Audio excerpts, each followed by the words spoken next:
Bu an biz bağlanırıq xəbərçinin iş otağına.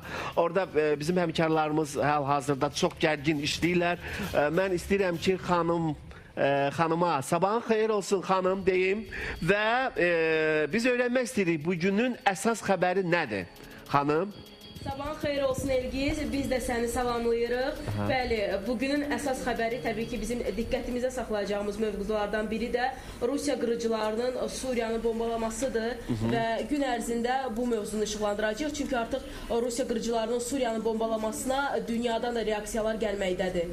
Yəni bu insan itkisi varmı? Yəni var. Çoxlu saydadır. Təbii ki, insan itkisi var. Hətta qeyd edirdilər ki, Rusiya IŞİDin mövqeylərini bombalayır Suriyada, amma sonra da məlum olub ki, bu heç də belə deyil. Yəqin ki, bu haqda ətraflı məlumat verəcəksiniz siz əlbəttə ki, və mən çox üzüldüm təbii ki, bu xəbərdən. Xanım, biz bugün xəbər aldıq ki, Qarabağ bugün oynayır. Qarabağ komandası. Kiminlə? Hansı ölkənin komandası ilə oynayır? Bəli, bugün Qarabağın oyunudur. Bizim Qarabağ ümidlərimiz çox böyüdür və Elgiz, mən istərdim sözü bu yerdə İdman Departamentinin əməkdaşlarına ötürüm ki, onlar bizə ətraflı məlumatı verəcəksinlər. Çox gözəl, çox gözəl, buyurun. Adil qızı bu haqda sizə ətraflı məlumatı verəcək. Nərmin, buyur səni eşidək. Bu günlərin bəli Qarabağ klubumuz oynayır, ümidlərimiz böyükdür. Gecə saat 10-da başlayacaq. Axşam saat 12-də, yəni gecə saatlarında bitməsi nəzərə alındığından Qarabağ klubu əvvəlcədən Bakı metropoliteninə müraciət edib ki, yəni iş vaxtlarını biraz uzatsınlar və bu müraciət müsbət qarşılanıbdır təbii ki. Bundan başqa həyəcan bununla bitmir. Bizim bundan başqa Qəbələ Krasnodar klubumuz da bu axşam oynayacaq. Moskvada başlayacaq oyunda Bakı vaxtı ilə gecə saat 1-ə 5 dəqiqə işləmiş oyun start veriləcək və böyük ümidlərimiz var buna da. Bundan başqa Beşiktaşda oynayacaq.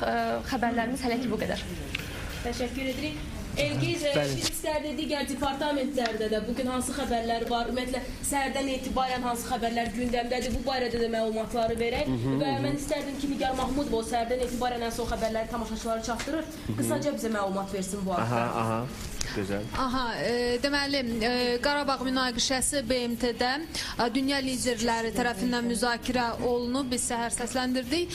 Hansı liderlər, deməli, Obama, Fransa prezidenti Pan Ki-moon nə deyiblər bizim münaqişənin həlli ilə bağlı. Bundan əlavə, Elmar Məmmədiyarov çıxış elədi BMT-də. Biz belə demiş olar, BMT-nin saytından elə qulaq asıb tərcümə elədiyi bir hissəsini tamaşaçılar təqdim elədi və artıq Xarici İşlər Nazirliyinin saytında onun çıxışının stenoqramı var, yəni götürüb istifadə eləmək olar. Sonra, bugün prokurorluq işlərinin günüdür, bugün təbəssüm günüdür dünyada, bugün ahıllar günüdür bilirik. Sonra bir də beynəlxalq musiqi günüdür. Baxın, indi hansı mövzunu işləmək var. Bir də İran Səudi Ərəbistanına xəbərdarlıq eləyib, bilirsiniz, Məkkədə ölənlərlə bağlı artıq 4-cü dəfə. Nigar qeyd elədi, BMT Baş Assambleyasında ki mövzular haqda bizə məlumat verdi. Xarici İşlər Naziri Elmar Məmmədiyarov orada çıxış edib və Ermənistan prezidenti Serj Sarkisyan da orada çıxış olub. Bu haqda məlumatı biz bölgələrdən əldə edəcəyik. Amerika büromuz bu haqda bizə məlumat verəcək və istərdim ki, Afət Telman qızı bugün bölgələrdən bizə gələcək xəbərlər haqda məlumatlandırsın bizi. Xanım, dediyim kimi, bugün Birləşmiş Millətlər Təşkilatının artıq tribunasından Azərbaycanın Xarici İşlər Naziri Elmar Məmmədiyarov Sarkisyanın bəyanatına cavab verir və Sarkisyanı həmişəki kimi beynəlxalq öhdəliklərə əməl etməməkdə itham edib və bildirib ki, Azərbaycan tərəfi həmişə olduğu kimi Ermənistanın bu iddiaları ilə razı deyil və bunları rədd edir. Bununla bağlı Amerika büromuzdan Qənirə Ataşova artıq reportajı hazırlayıb. Reportaj gün ərzində tamaşaçılara təqdim olunacaq.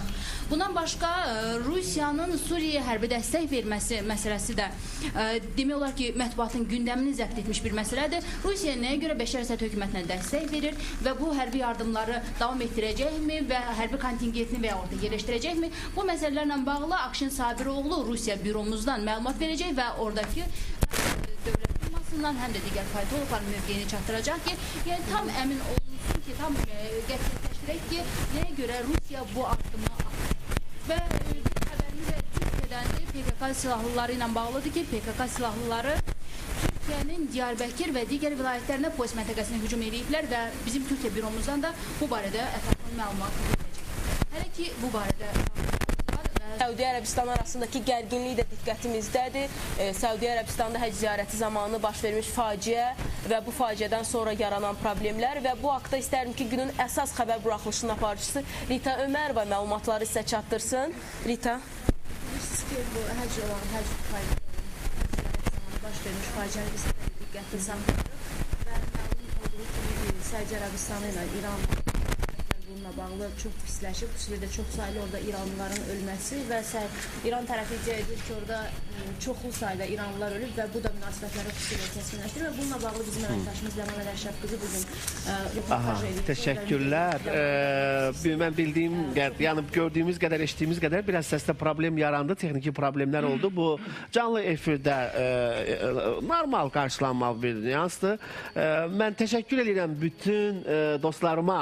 Çox sağ olun, var olun və gün ərzində, hörmətli tamaşaçılar, siz bu vacib xəbərlərin xülasəsini Aynes televiziyasının ekranlarından eşidəcəksiniz.